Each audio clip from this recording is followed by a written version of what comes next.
Sudah terlihat belum? Sudah terlihat, Ibu.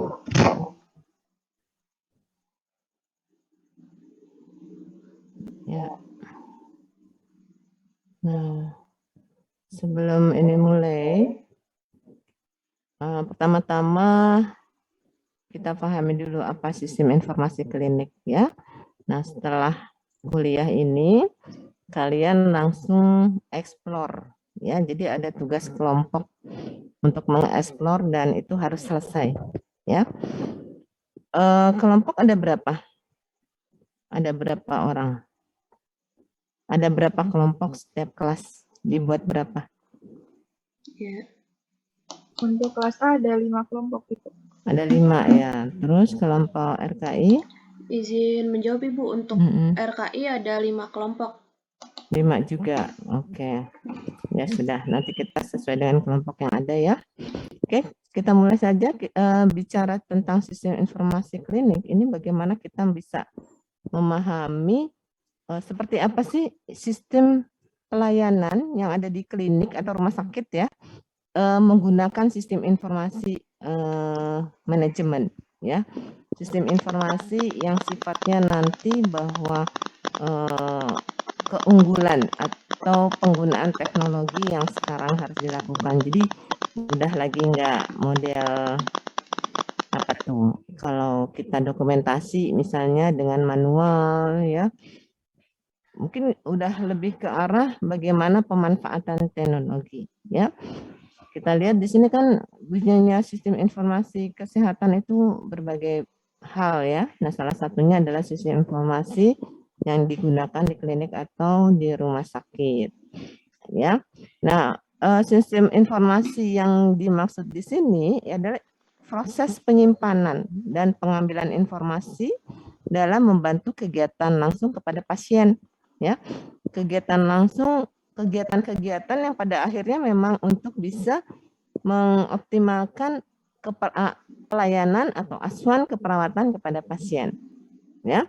Jadi kalau bisa dibilang ini penggunaan teknologi itu lebih ke arah bagaimana menggunakan software yang dilakukan di rumah sakit atau klinik untuk mempermudah proses manajemen pasien care ya. Nah, kalau kalian nanti akan explore di situ berbagai aplikasi digunakan ya. Bagaimana sekarang kalian bisa mendaftar hanya di rumah, sehari sebelumnya harus daftar. Nah, itu linknya ada. Ya, seperti itu. Jadi sistem informasi pendaftaran dilakukan bisa kapan saja. Dan itu harus sebelum masuk sampai kepada kondisi kita masuk ke rumah sakit itu sudah siap rumah sakit menerima pasiennya, gitu ya. Nah, kemudian ternyata ada 3 macam kebutuhan informasi klinik. Jadi kebutuhan untuk operasional, ya, bahwa dalam pelaksanaannya misalnya kalau ini konteksnya adalah konteks asuhan keperawatan, kalian bagaimana menggunakan sistem informasi ini ketika memberikan asuhan keperawatan pada pasien dengan misalnya kasus-kasus medikal bedah ya, sehingga antara satu dengan yang lainnya, antara perawat satu perawat lain yang bentuknya tim mulai dari pagi ke sore itu udah nggak perlu dengan mikirin tadi kerjaan apa ya ini bagaimana hasilnya harus dilakukan. Jadi dengan adanya sistem informasi yang berbasis teknologi ini udah mudah saja computerized semua gitu ya. Nah, kemudian kebutuhan untuk perencanaan ya, dengan mengetahui berbagai informasi yang ada di sistem informasi. Misalnya, di situ ternyata dalam 1 bulan ini ada pasien dengan DM ya. Nah, kemudian pasien dengan DM dengan dengan komplikasi ya, luka detubitus atau luka gangren. Nah, itu yang menjadikan bahan untuk membuat perencanaan. Oh, berarti dengan pasien yang sekian dan butuh perawatan luka, maka perencanaan pengadaan alat dan bahan harus seperti ini ya. Jadi itu informasi yang ada di dalam sistem informasi itu, semua itu bisa dilakukan untuk membuat perencanaan yang tepat ya. Dan kebutuhan ini yang memudahkan ketika itu terdekat terdeteksi dengan baik. Ya, nah ini adalah 3 kebutuhan dari sistem informasi klinik. Nah, kemudian kalau bicara ini contoh aja ya, bahwa sumber data klinik pasien itu menjadikan dokumen yang ada di dalam sistem informasi. Ya, mulai dari sumber, kemudian cara pemakaian, pemrosesan, kemudian bentuk rekamannya seperti apa. Ini adalah bagian-bagian yang akan disetting, yang akan di-create, desain oleh si pengembang, ya, aplikasi atau apapun bentuknya, yang menunjukkan bahwa ini komponen-komponen yang harus ada di dalam sistem informasi klinik. Ya, seperti contohnya, misalnya dalam riwayat sakit. Gimana kayaknya berarti sistem kita harus dengan verbal.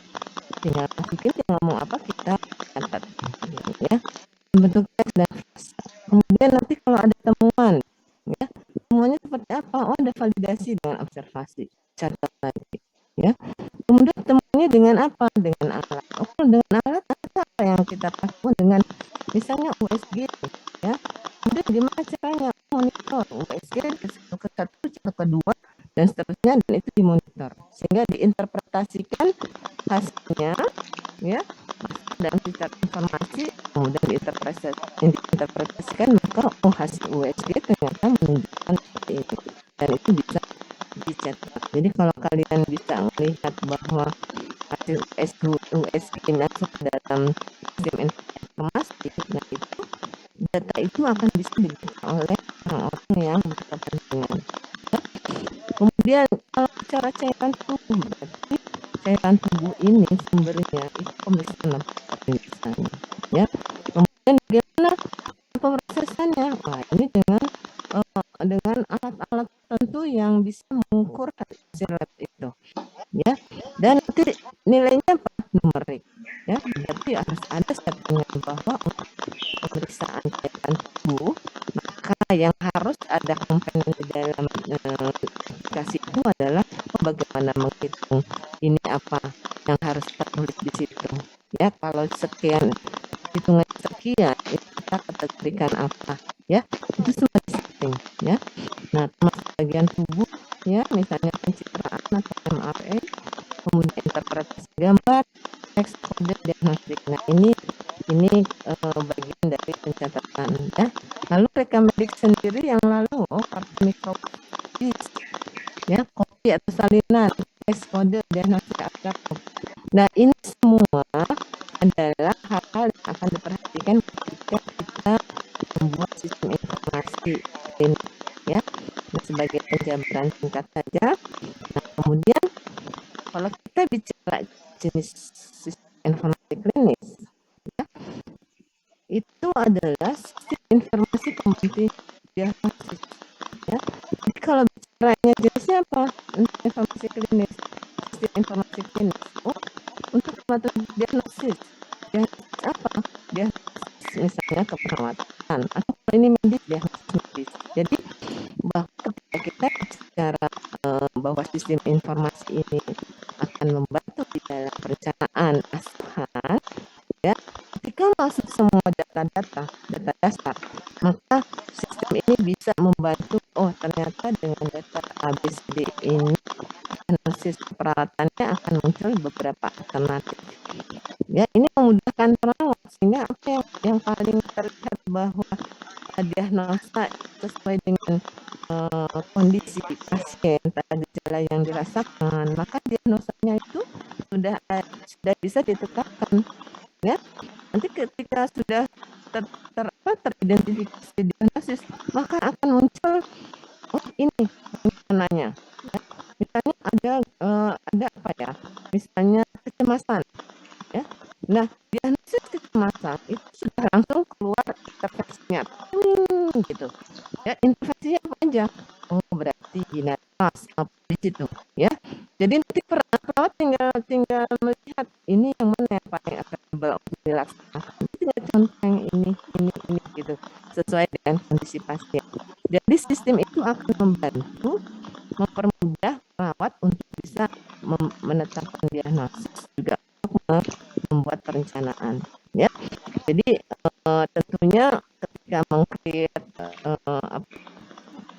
aplikasi ini itu sudah berdasarkan expert ya, expertnya. Jadi nggak ngasal gitu ya, dia ngasal itu munculnya interface-nya lain, nggak akan begitu karena sudah dikembangkan dengan baik ya. Nah, kemudian sistem informasi pembantu pengobatan dan tindak lanjut sama. Ketika sudah terdiagnosis, maka dari medis dia akan mengeluarkan berbagai misalnya variasi dari pengobatan ya. Kemudian tindak lanjutnya apa? Nah, itu semuanya di sini ada yang yang khusus sistem ini ya. Kemudian sistem informasi pemantauan pasien, bagaimana memonitor pasien. Kalau di ICU di situ ada sistem informasi bagaimana memonitoring tanda-tanda vital si pasien ya. Ini sistemnya ada dilengkapi dengan alat device yang ke pasien, kemudian ke komputer, dan di dalam komputer itu terekam gitu ya. Nah, ini yang juga menjadi bagian sistem informasi medis gitu ya. Nah, ini adalah jenis sistem informasi klinis. Nah, kemudian kita lihat nih berbagai aplikasi dari sistem informasi klinis ya, mulai dari bagaimana untuk menentukan kebutuhan pasien ya, kemudian sistem informasi persiapan obat oleh dokter ya, menentukan diagnosis yang tepat dan informasi tentang interaksi obat ya. Kemudian yang dapat memberikan informasi saran tentang tindakan medis yang tadi ya, misalnya kita data-data ini maka muncul diagnosisnya apa sehingga saran medisnya seperti ini dan seterusnya ya. Nah, pemantauan pasien ICU ya, kemudian pemantauan di ya, di ruang operasi maupun di laboratorium. Jadi ini contoh-contoh aplikasi. Nanti gini, nanti setiap kelompok akan mencari ya kira-kira aplikasi apa yang terkait nanti dengan tugasnya ya. Selain kalian mengekspor dari jurnal, menganalisis jurnal, juga bisa melihat adakah aplikasi yang menggambarkan apa yang menjadi tugas kalian ya. Nah, kemudian kita lihat di sini ya. Di sini adalah arsitektur sistem informasi klinik. Ini adalah rancang bangun ya, rancang bangun dari sistem aplikasi ya. Kalau kita bicara seperti ini berarti ini ada database ya. Database ini ada database di server untuk pasien. Pasien punya tersendiri, punya database ya. Yang ini akan bisa digunakan ya.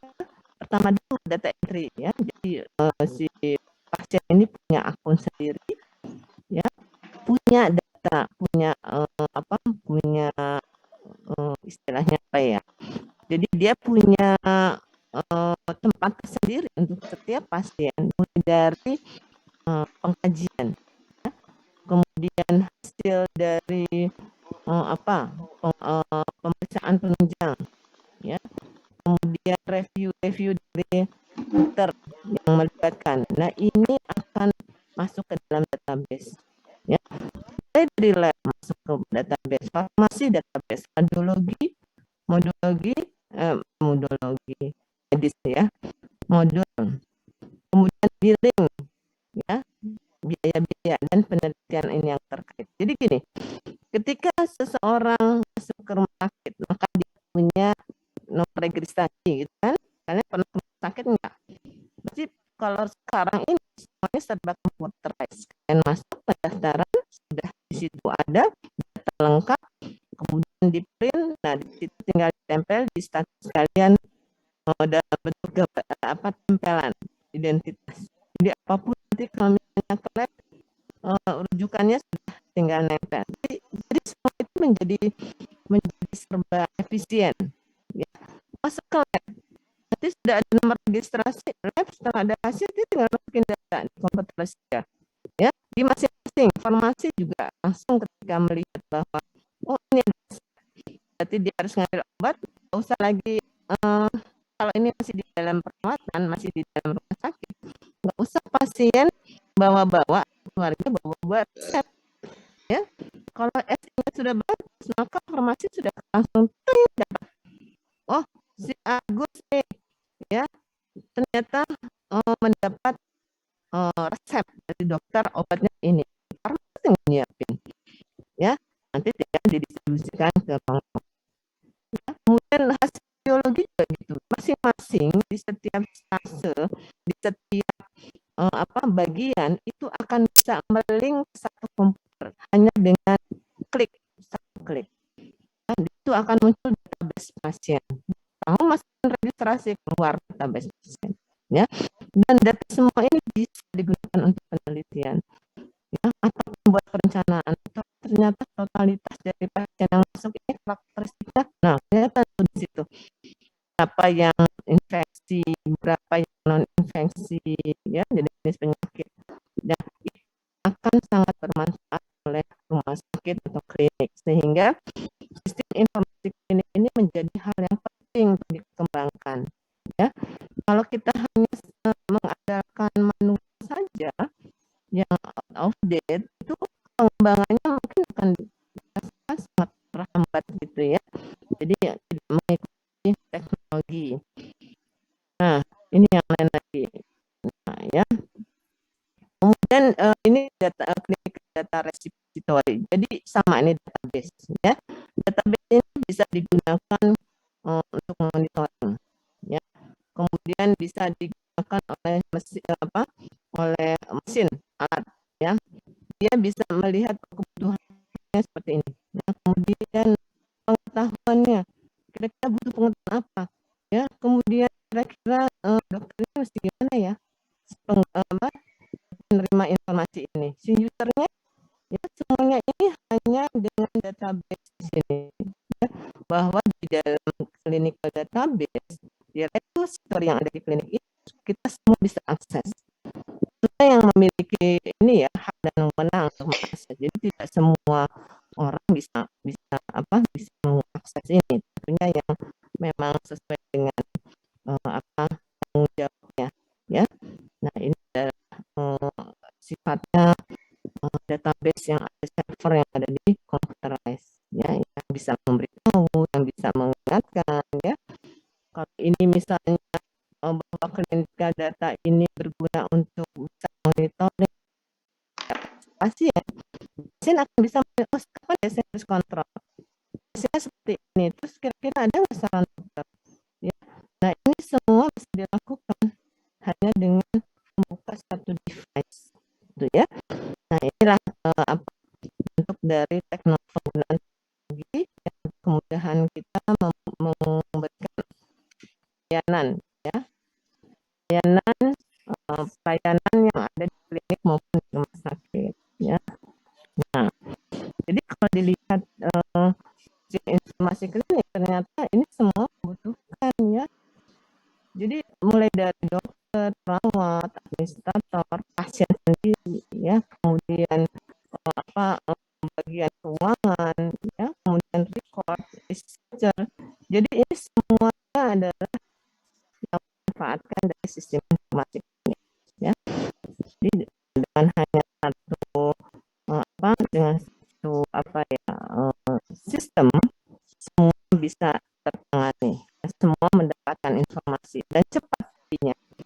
Ketika pasien oleh dokter sudah bisa pulang, itu bagian keuangan sudah bisa merekap kebutuhannya apa. Kenapa sudah masukkan di situ? Alat yang digunakan apa saja selama memberikan kebutuhan, ya. Kemudian obat-obatan apa yang sudah diberikan. Jadi semuanya langsung terekam, ya, di dalam sistem itu. Sehingga nanti kalau pasien pulang, keluarga tinggal membayar, ya, selesai, ya. Tinggal follow up selanjutnya dia mau monitor di mana, ya, itu ada penjelasan berikutnya. Jadi banyak, ya. Nah, kemudian selain tadi SIK memberikan informasi, di sini juga ada unsur pencatatan dan pelaporan. Jadi pencatatan ini sifatnya siapa yang mencatat? Ya, si user. Ya, user ini siapa? Si healthcare, perawat, dokter, ya. Di sini yang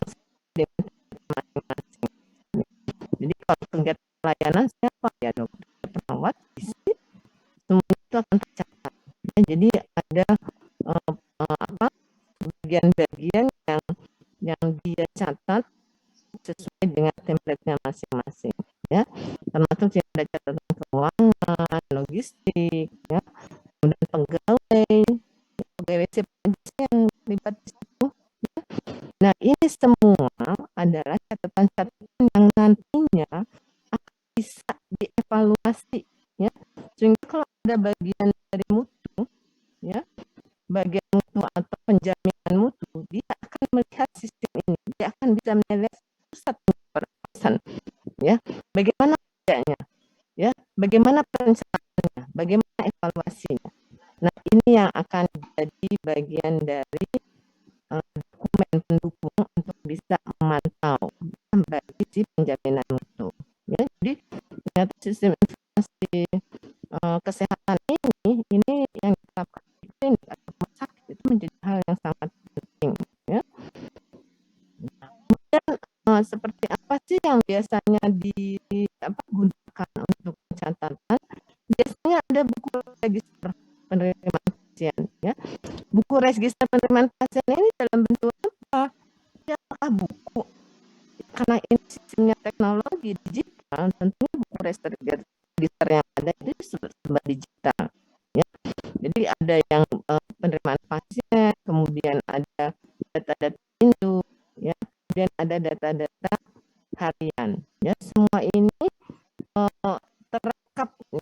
terekam di dalam data pasien. Ya, dan direkapitulasi seperti ini. Semua data yang masuk ke dalam sistem itu akan terekam. Ya, jadi yang tadi saya sampaikan bahwa jika si administrator membutuhkan data berapa pasien yang masuk dalam 1 tahun, jenis penyakitnya apa, itu hanya dengan memainkan apa saja yang dibutuhkan itu bisa keluar. Kalau bicara untuk bisa monitoring bagaimana rumah sakit ini penggunaannya, itu dari situ semua akan muncul. Ya. Jadi ini hebatnya sistem informasi, ya, di dalam di dalam suatu rumah sakit, ya. Nah, itu akan sangat membantu. Nah, kemudian buku register benar-benar buku ekspedisi dari ruangan atau rujukan. Ini buku ekspedisi, buku SDMS. Buku ekspedisi, ya, itu sebagai jadi ya ada memang yang secara digital, ada juga yang memang harus menggabung juga dengan buku yang manual. Nah, itu hanya sebagai pembanding, tapi sebagai backup, ya. Jadi ketika ini tidak bisa dilakukan terus dengan komputer, maka dia di backup dengan bekas lain, ya. Dan buku komunikasi pertukaran tugas, buku peralatan atau perusahaan. Jadi ini semua bisa difasilitasi di dalam digital, ya, di dalam ruang computerized. Ya. Nah, untuk laporan, laporan kegiatan rutin harian bulan ini dibahas saja. Kita nggak apa harian.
Assalamualaikum warahmatullahi wabarakatuh.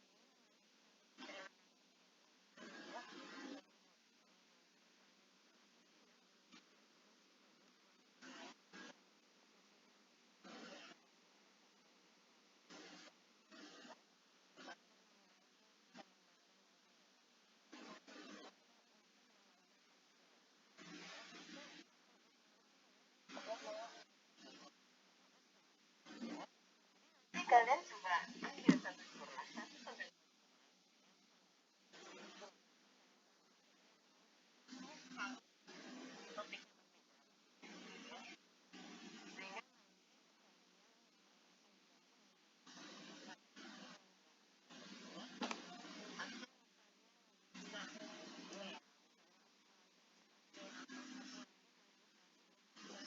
silakan ya.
Ibu izin.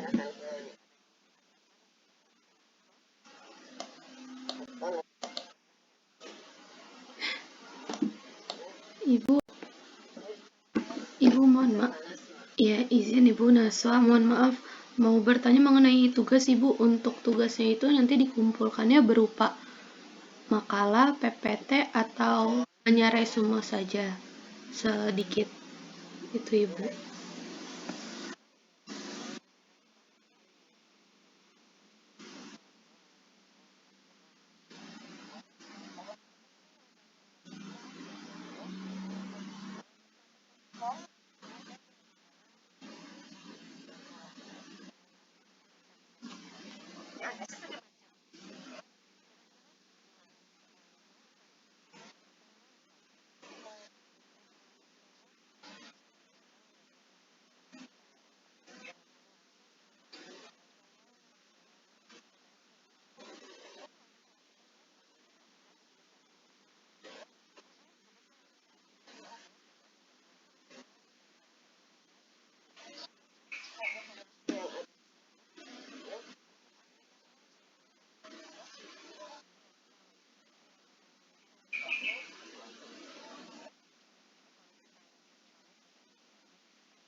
Hmm.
Di rumah sakit itu.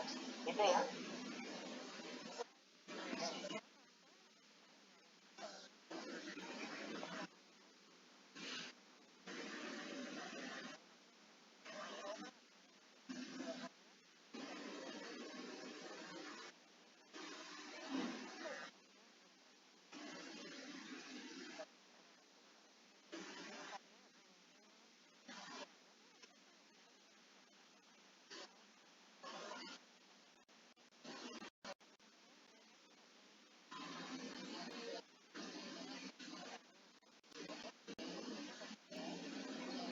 Hmm.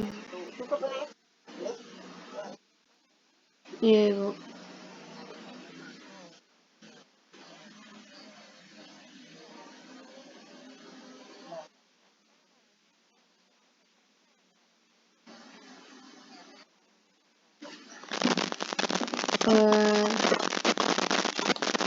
Izin menjawab Ibu, kalau iya 8 Ibu, sekitar 8 sampai 9.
Iya, baik Ibu.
Sudah Ibu.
Izin Ibu, apa boleh nanti PPT-nya bisa dikirimkan? Ya, baik Ibu, terima kasih Ibu. Iya Ibu.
Iya, baik Ibu, sudah. Terima kasih banyak Ibu.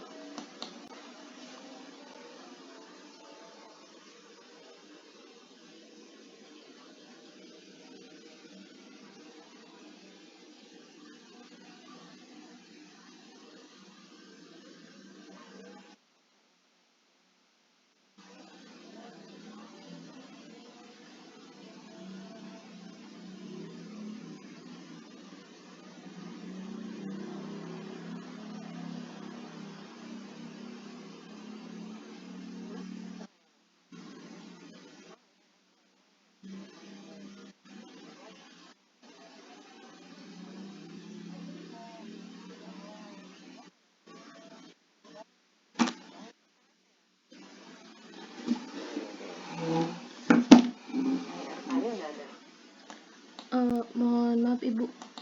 Izin Ibu untuk yang RKI belum.